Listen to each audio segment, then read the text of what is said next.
நம்ம ஹிஸ்டரியில பார்த்தீங்கன்னா நிறைய கிங்கை பத்தி படிச்சிருப்போம். லைக் வேர்ல்டு வைடு நீங்க பார்த்தீங்கன்னா, வேர்ல்டுல யாரு கிரேட் கிங்னா நம்ம அலெக்சாண்டர்னு சொல்லிருவோம்.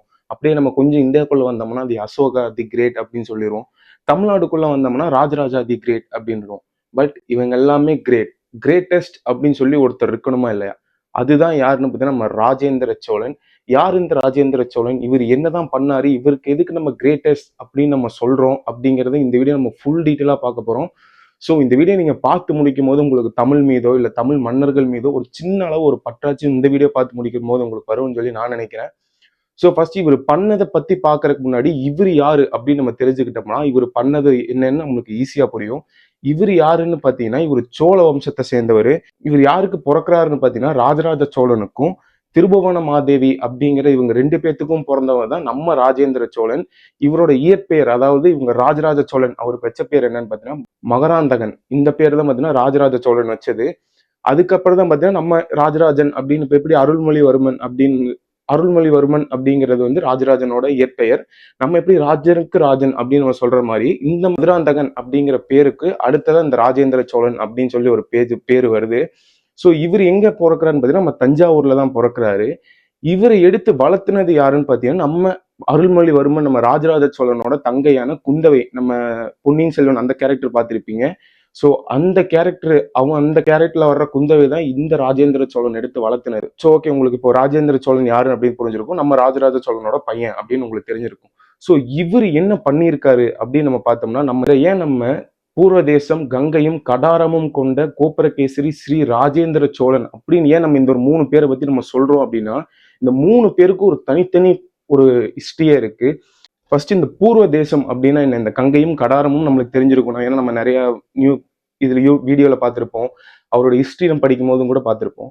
இந்த பூர்வ தேசம் அப்படின்னா என்ன அப்படின்னு பாத்தீங்கன்னா இதுக்கு நம்ம ஒரு சின்ன ஒரு பிளாஷ்பேக் போகணும். இது நம்ம எப்ப போகணும்னா நம்ம ராஜராஜ சோழனோட காலத்துக்கு நம்ம போகணும். அப்போ நம்ம ராஜராஜ சோழன் ஆண்டுட்டு இருந்த காலத்துல அப்போ நம்ம சும்மாவே பாத்தீங்கன்னா இந்த தமிழ் மன்னர்கள் என்ன பண்ணுவாங்கன்னா நம்ம என்ன நினைப்போம்? தமிழ் மன்னர்கள் ஒரு நார்மல் கிங்குனாலே என்ன நினைப்போம்? எப்பவுமே பாத்தீங்கன்னா வார்லயே தான் இருப்பாங்க, போர்லயே தான் இருப்பாங்க நினைப்போம். ஸோ அந்த மாதிரி கிடையாது. அவங்க எப்பவுமே இருந்தா எப்படி நம்ம இந்த மக்களை பத்தின ஆட்சி பண்றது, எப்படி அவங்க நாடை வளப்படுத்துறது? ஸோ அப்ப என்ன பண்ணுவாங்கன்னா அவங்க கீழே இருக்கிற படை தளபதியை தான் அந்த சில பல போர்களுக்கெல்லாம் அனுப்புவாங்க. அப்படிப்பட்ட படை தளபதியில பாத்தீங்கன்னா சில இளவரசர்களும் அந்த படையில பாத்தீங்கன்னா இருந்திருக்கிறாங்க. அப்படிப்பட்ட ஒரு இளவரசர் தான் நம்ம ராஜேந்திர சோழன். இந்த பூர்வ தேசம் அப்படிங்கிறது பாத்தீங்கன்னா நம்ம ராஜராஜ சோழன் காலத்துல வென்று போரிட்ட இடம். ராஜராஜ சோழன் கைப்பற்றிய நாடு. இது எப்படி நம்மளுக்கு தெரியும்னு பாத்தீங்கன்னா நம்ம தஞ்சாவூர் கல்வெட்டுல எழுதியிருக்கும். கல்வெட்டுல மெய்கீர்த்தி அப்படின்னு சொல்லி ஒரு பகுதி இருக்கும். அந்த பகுதியில என்ன எழுதியிருப்பாங்கன்னா கங்கம்பாடி, நுளம்பெம்பாடி, இலங்கை, மால்தீவ்ஸ், ரெட்டைப்பாடி இந்த மாதிரி நிறைய ஒரு நாடுகளை அவர் கைப்பற்றி வச்சிருந்தாரு. இதுக்கு அவர் நேரடியா போய் போர் செஞ்சாரான்னு கேட்டீங்கன்னா கிடையாது. இதுல படைத்தளபதி தான் அனுப்புவாங்க. நான் முன்னாடி சொல்லியிருந்தேன். இதுல நம்ம ராஜேந்திர சோழன் எந்தெந்த நாடை நம்ம ராஜராஜ சோழனுக்கு கைப்பற்றி கொடுத்திருக்காருன்னு பாத்தீங்கன்னா கங்கைபாடி, நுளம்பம்பாடி, இரட்டைப்பாடி இந்த மாதிரி 3 நாடுகளை எடுத்து ராஜராஜ சோழனுக்கு வெற்றியா கொடுத்தனாலதான் அவருக்கு இந்த 3 நாடையும் சேர்த்தி பூர்வ தேசம் அப்படின்னு சொல்லி ஒரு பேரா கொண்டது. இப்ப நம்ம ராஜேந்திர சோழனை பத்தி பேசுறோம். அப்ப நம்ம ராஜராஜ காலத்துல பாத்தீங்கன்னா அவர் தான் மன்னர். சோ அப்போ ஒரு இளவரசனை பத்தி பேசுறோம் அப்படின்னா அது ரொம்ப பெரிய விஷயம். அப்பவே ராஜேந்திர சோழன் பேரு பாத்தீங்கன்னா தஞ்சாவூர் எங்கும் பரவி இருந்ததை நம்ம சொல்ல முடியும். ஸோ இதுதான் பாத்தீங்கன்னா இந்த பூர்வ தேசம் அப்படிங்கிற அந்த ஒரு பட்டத்துக்கான ஒரு பிளாஷ்பேக். நீங்க நினைக்கலாம் சரி ஒரு ஓகே ஒரு 4 நாடு புடிச்சிட்டாருன்னா அவர் என்ன பெரிய மாமன்னனா அப்படி ராஜராஜ சோழனோட ஒரு படி மேலையானா? எஸ் ராஜராஜ சோழனோட ஒரு படி என்ன 2 படி மேலன்னு கூட சொல்லலாம். ஏன் அப்படி நான் சொல்றேன்னா அவரு ராஜராஜ சோழன் காலத்துல அவர் வென்ற நாடுகள் பார்த்தீங்கன்னா மொத்தமே 15 நாடுகள் தான் அவர் வென்று கைக்குள்ள வச்சிருக்காரு. அப்போ அவரு காலம் முடிந்து நம்ம ராஜேந்திர சோழன் கையில சோழ நாடு போய் சோழ நாடு எவ்வளவு பெரிய ஒரு நாடா விரிவமைஞ்சிருக்கு அப்படின்னா ஒரு சோழ நாடு எம்பையரே இந்த வேர்ல்டுல பாதி ஏசியாவே அவர் கவர் பண்ணி ஒரு 50 கண்ட்ரிஸ் அவர் கைக்குள்ள வச்சிருந்திருக்காருன்னா அப்புறம் அவர் எவ்வளவு பெரிய ஒரு மாமன்னர்னு பாருங்க. ஸோ இவர் ஏன் நம்ம நார்த் இந்தியால பாத்தீங்கன்னா நம்ம போர் பண்ணல அப்படின்னா இப்போ இந்த இந்த ரூட் உங்களுக்கு தெரியும். இந்த ரூட் எங்கன்னா இது ஃபுல்லுமே சீ ட்ரேடு. அவர் ஃபுல் ஃபோக்கஸ் என்னன்னா அவருக்கு தெரிஞ்சிருக்கு நம்ம நார்த் இந்தியா போய் அடிக்கிறது வந்து பெரிய விஷயம் இல்லை. ஏன்னா அவர்கிட்ட அவ்வளவு படை இருந்திருக்கு. 60,000 யானைப்படை, 20,000 குதிரைப்படை, அது மட்டும் இல்லாம லட்சக்கணக்கில் காலாட்படை இருந்திருக்கு. அவர் நினைச்சிருந்தா அடிச்சிருந்திருக்கலாம். அது மட்டும் இல்லாம கடல் படையும் வேற வச்சிருந்திருக்காரு. அவர் நினைச்சிருந்தா அடிச்சிருக்க முடியும். ஏன் இந்த ரூட் அவர் தேர்ந்தெடுத்திருக்காருன்னா அப்போ நம்மளுக்கு இப்போ எக்கனாமி பில்ட் ஆகுறது எதனால அப்படின்னா இப்ப நம்ம அக்ரிகல்ச்சர்னு சொல்லுவோம். அப்போ அது எதுல எக்கனாமி பில்ட் ஆயிருக்குன்னா சீ ட்ரேடு. நீங்க இந்த ஒரு ஓஷனை பார்க்கலாம். இந்தியன் ஓஷன்னா இந்த ரெண்டுத்துக்குமே ஒரு ஜங்ஷன் மாதிரி. சைனால இருந்து வர்ற கப்பலும் இந்தியன் ஓஷன்ல இருந்துகிட்டு லைக் ஒரு ஸ்ரீலங்காலயோ இல்ல சவுத் இந்தியால சதன் இந்தியாலயோ எதையா ஒரு இடத்துல ஸ்டாப் பண்ணிட்டு யூரோப்ல போகணும். யூரோப்ல இருந்து வர்ற கப்பல்களும் இங்க ஒரு ஸ்டாப் போட்டு தான் நம்ம சைனா, மால்தீவ்ஸ், சிங்கப்பூர் அந்த வழியா போகணும். ஸோ இவர் எவ்வளவு ஒரு பிரில்லியண்டா யோசிச்சிருக்காரு பாருங்க. இந்த சைட்ல இருக்கிற நாடெல்லாம் பிடிச்சிட்டோம்னா எப்படி இருந்தாலும் அந்த பக்கம் வர்ற கப்பல் இங்க நம்ம நின்றுட்டு தான் போகும். இங்க வரும்போது என்ன ஆகும்னா அந்த கப்பல்ல இருந்து அவங்களுக்கு டாக்ஸ் கட்டணும். இப்ப எப்படி நம்ம டோல்ல டாக்ஸ் கட்டுற மாதிரி இவங்க வெளிநாட்டுல இருந்து வர்ற கப்பல் வந்து சோழ நாட்டுக்கு வந்து வரி செலுத்தணும். ஸோ இந்த ஒரு ரீசனா வச்சுதான் இந்த சைட்ல இருக்கிற ஃபுல் லேண்டையும் அவர் பிடிச்சிருக்காரு. அவர் நினைச்சிருந்தா நார்த் இந்தியா முழுக்கமே அவர் கைப்பற்றி இருந்திருக்கலாம். சரி, ஓகே. இப்ப நம்ம கங்கை ஏன் அவர் போய் போர் பண்ணாரு அப்படின்னு பாத்தீங்கன்னா மெயின் ரீசன் இதுதான். போற வழியில எல்லா ராஜ்யமும் அடிச்சுட்டு போறாரு. லைக் ஆந்திரா, தெலுங்கானா, சத்தீஸ்கர், ஒடிசா, வெஸ்ட் பெங்கால், பங்களாதேஷ், இது எல்லா நாட்டையும் அடிச்சு கங்கையில போய் நீர் எடுக்கிறாரு. அது எப்படி எடுக்கிறாருன்னா இப்ப வென்று போன மன்னர் தலையில வச்சு அங்கிருந்து தஞ்சாவூர் வழியா கொண்டு வந்திருக்காருன்னா அப்புறம் அவர் எவ்வளவு பெரிய ஒரு பேர் படையை அவரு நடத்தி கொண்டு போயிருப்பாருன்னு பாருங்க. இப்போ நம்ம எப்படி சொல்ல ஒரு பெரிய ஒரு பாகுபலி பார்த்தோம்லப்பா, என்னப்பா பாகுபலி படம் இப்படி எடுத்திருக்காங்க அப்படிமோ. ஸோ அப்போ இதோட டபுள் ட்ரிபிள் மடங்கு எல்லாம் போர் பண்ணியிருக்காங்க. ஸோ அப்போ இதுல ஒரு இன்ட்ரெஸ்டிங்கான ஒரு மேட்டர் என்னன்னா, ராஜேந்திர சோழன் இங்க போர் பண்ணிட்டு இருந்த இடத்துல இருந்து ஒரு 200 கிலோமீட்டர் சைட்ல முகமதாப் கஜினின்னு சொல்லி இன்னொரு அரசன் பார்த்தீங்கன்னா இந்தியால ரைடு விட்டுட்டு இருந்திருக்கான். ஸோ என்னமோ ஏதோ தெரியல, ஹிஸ்டரியில அவங்க ரெண்டு பேரும் ஒரே காலகட்டம் தான். ஆனாலும் அவங்க ரெண்டு பேத்துக்குள்ள போர் வந்ததா கிடையாது. அப்படி வந்திருந்தா ஒரு தௌசண்ட்ஸ் ஆஃப் இயர் ஹிஸ்டரியே மாறி இருந்திருக்கும். ஏன் நான் சொல்றேன்னா அவர் முகமதாப் கஜினி வந்து கோயில்ல அடிச்சு உடைக்கிறது அந்த மாதிரி விஷயம். இவங்க ராஜராஜ சோழன், ராஜேந்திர சோழனை பாத்தீங்கன்னா உங்க சைடு பாத்தீங்கன்னா கோயில் கட்டுறது, கோயில் கட்டி சிவனை வழிபடுறதுன்னு சொல்லி இவங்க ஒரு தனி ரகமா இருந்திருக்காங்க. ஸோ இவங்க ரெண்டு பேரும் மீட் பண்ணியிருந்தா இந்த இதுலயே பாத்தீங்கன்னா ஒரு பெரிய போர் நடந்திருக்கும். அது மேபி ஏன் நடக்கலன்னு தெரியல. சரி, ஓகே. இவர் போனது என்னன்னா கங்கை நீர் எடுத்துட்டு வர்றதுக்கு தான். அப்படி எடுத்துட்டு வந்த அந்த கங்கை நீரை என்ன பண்ணிருக்காங்கன்னா தனியா ஒரு கங்கை கொண்ட சோழீஸ்வரம் சொல்லி ஒரு ஊரையே பில்ட் பண்றாரு.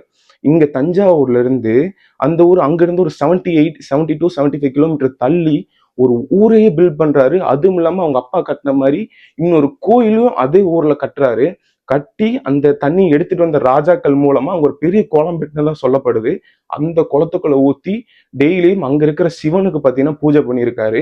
இதுதான் கங்கை அப்படிங்கிற அந்த பேருக்குரிய பிளாஷ்பேக். அடுத்து நம்ம கடாரம் அப்படிங்கிற ஒரு பிளாஷ்பேக்ல வந்தோம்னா இது வச்சிருக்கிற நேவி பாத்தீங்கன்னா அவ்வளோ பெரிய நேவி. இப்போ கூட நம்ம நினைச்சா இப்படிதான் அப்பெல்லாம் இந்த கடற்படை, அப்பெல்லாம் இந்த காலாட்படை, குதிரைப்படை, யானைப்படை வச்சிருக்கலாம் பெரிய விஷயம் இல்ல. ஒரு நேவி ஒரு கட்டி வச்சிருக்கான்னா அந்த மனுஷன் எவ்வளவு பெரிய ஒரு ஒரு கெத்தா இருந்திருக்க முடியும்னு பாருங்க. அந்த நேவி வச்சிருக்கிறதும் கூட அவன் பிரச்சனை இல்லை. இதே ஒரு மனுஷனை ஏத்திட்டு போய் சண்டை போட்டா பெரிய விஷயமா தெரியாது. அவன் யானைப்படை, குதிரைப்படையெல்லாம் ஏத்திட்டு போய் சண்டை போட்டிருக்கானா அவனோட வலிமை படை எந்த அளவுக்கு இருந்திருக்கும் அப்படின்னு பாருங்க. இப்போ நம்ம சொல்ற மால்தீவ்ஸ், ஸ்ரீலங்கா, அப்புறம் அந்த பக்கம் இருக்கிற அந்தமான் நிக்கோபார் ஐலாண்டு, மியான்மர், அந்த மாதிரி எல்லா இடத்துலயும் அடிக்கிறாங்க. ராஜராஜ சோழன் காலத்திலயும் ஸ்ரீலங்கா அடிச்சிருக்காங்க. அது வெறும் வடபகுதியை மட்டும்தான் அடிச்சிருக்கிறது. ராஜேந்திர சோழன் காலத்துலதான் முழு ஸ்ரீலங்காவையும் கைப்பற்றுறது. நீங்க படத்துல கூட பார்த்திருக்கலாம். இந்த பாண்டிய குலத்தனங்களை எல்லாம் சில சோழ மன்னர் வந்து எடுத்துட்டு போற மாதிரி.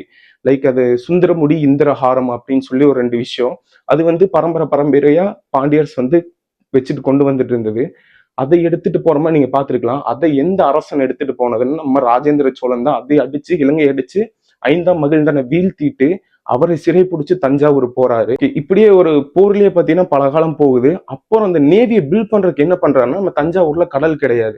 அதனால அங்க இருக்கிற அந்த கேபிட்டலை எடுத்து கொள்ளிடம் ஆறு பக்கத்துல அங்க நான் சொன்ன மாதிரி கங்கை கொண்ட சோழீஸ்வரத்தை கேபிட்டலா மாத்துறாரு. ஏன்னா நம்ம இங்க நிலவழியா நடந்து போனோம்னா டைம் ஆகும். இதே நம்ம இந்த கொள்ளிடம் டேம் வழியா படகு ஓட்டிட்டு போனா சீக்கிரமா போயிடலாம்.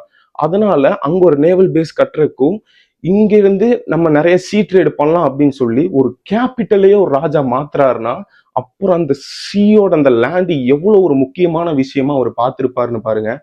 சோ இந்த ஒரு ராஜேந்திர சோழன் இந்த மாதிரி நம்ம தமிழ் மன்னர்கள் யாருமே இந்த மாதிரி ஒரு பெரிய அக்ரஸிவ் மோட்ல எல்லாம் இல்ல. நம்ம நிலத்தை விரிவடைக்கணும் அப்படின்லாம் இல்ல. நம்ம நிலத்தை நம்ம ஆண்டுக்கலாம் அப்படிங்கிற ஒரு மோட்டிவ்ல தான் இருந்தாங்க. இது எங்க சோழர்கள் எம்பையர்ல இருந்து ஆரம்பிச்சுன்னா நம்ம ராஜராஜ சோழன் காலத்துல இருந்து ஆரம்பிச்சது.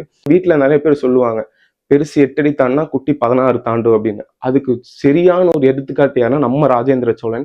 ஏன்னா நம்ம ஆல்ரெடி சொன்ன மாதிரி இவர் வெறும் ஒரு 15 கண்ட்ரி தான் கொடுத்திருக்காருன்னா இவர் ஒரு 50 கண்ட்ரி பில்ட் பண்ணி அவ்வளவு பெரிய ஒரு எம்பையரை வச்சிருக்காருன்னா அவர் எவ்வளவு பெரிய ஒரு மன்னனா நம்ம ஆட்சி புரிஞ்சுட்டு இருந்தாரு. அதுவும் நம்ம தமிழ்நாட்டுல இருந்து ஆட்சி புரிஞ்சுட்டு இருந்திருக்காரு. இவர் என்னன்னா இவர் எல்லா நாட்டையும் ஆள மாட்டாரு. இந்த நம்ம ஒரு ப்ளூ கலர்ல தெரியுதா, இது மட்டும்தான் வந்து ராஜேந்திர சோழன் நேரடியா ஆள்ற நாடு. இந்த ரோஸ் கலர் இருக்கிறதுல என்ன பண்ணுவாருன்னா, இவரு போய் அடிச்சு அங்க அந்த புலிக்கொடியை மட்டும் ஏத்திட்டு அந்த நாட்டு ராஜாக்கள்ல இவருக்கு கப்பம் கட்டி அவங்களுக்கு கீழே இருப்பாங்க. சோழர் எம்பையர் கீழே இருப்பாங்க. ஆனா அந்த நாடு சோழர்களோட தான். ஆனா அங்க ஆட்சி புரியுற மன்னர் வந்து வேறையா இருப்பாங்க. இவரோட வாழ்நாள் பாத்தீங்கன்னா இவரோட ஆட்சி காலம் ஒரு 30 டு 32 வருஷம் ஆட்சி காலம் இருந்திருக்கு. கிபி 1012 இருந்து கிபி 1044 முடியும் இவரோட காலமா இருந்திருக்கு. சோ இவ்வளவு காலத்துல எவ்வளவு போர் செஞ்சிருப்பாரு. அவ்வளவு போர்ல ஒரு போர்ல கூட தோத்தது கிடையாது. அப்படிப்பட்ட ஒரு பெரிய ஒரு கிரீடம் பாத்தீங்கன்னா நம்ம ராஜேந்திர சோழன் கிட்ட தான் இருக்கு. இது வரைக்கும் அவரோட லைஃப் டைம்ல ஒரு 20ல இருந்து 25 வருஷம் போர்லயே தான் கழிச்சிருந்திருக்காரு. ஏன் நம்ம இந்த ராஜேந்திர சோழனை பத்தி நம்ம நிறைய பேர் பேசல அப்படின்னு தெரியல. சோ நம்ம ராஜராஜ சோழன் புகழ் நம்ம தஞ்சை பெரிய கோவில், அதனால நம்ம அவரை பத்தி நிறைய பேசுறோம். சோ அவருக்கு பின்னாடி அவருக்கு பிறந்த ஒரு புலிக்குட்டி ஒரு இந்த அளவுக்கு ஒரு ஆட்சியை கொடுத்திருக்காரு அப்படின்னா ரொம்ப பெரிய விஷயம். நம்ம ராஜராஜ சோழன் அளவுக்கும் ராஜேந்திர சோழனை பேசலினாலும் அவருக்கு நிகரா நம்ம இதுக்கப்புறம் நம்ம பேசுவோம் அப்படின்னு சொல்லி நான் நினைக்கிறேன். சோ இந்த வீடியோல இருந்து நான் என்ன சொல்றேன்னா, நம்ம இப்ப நிறைய பேர் தமிழ் பேசுறதுக்கே ஒரு மாதிரி அசிங்கமா அப்படின்னு நினைக்கிறாங்க. சோ இப்படிப்பட்ட ஒரு பேரரசனே வாழ்ந்த நம்ம தமிழ்நாட்டுல நம்ம தமிழ் பேசுறதுக்கு இனிமே பெருமைப்படணும்னு நான் நினைக்கிறேன். சோ இந்த ராஜேந்திர சோழனை பத்தி நீங்க என்ன நினைக்கிறீங்க அப்படின்னு சொல்லி மறக்காம கீழே கமெண்ட் பண்ணுங்க. Until then bye from Vignesh. நான் அடுத்த ஒரு நல்ல வீடியோல உங்களை வந்து சந்திக்கிறேன். பாய்.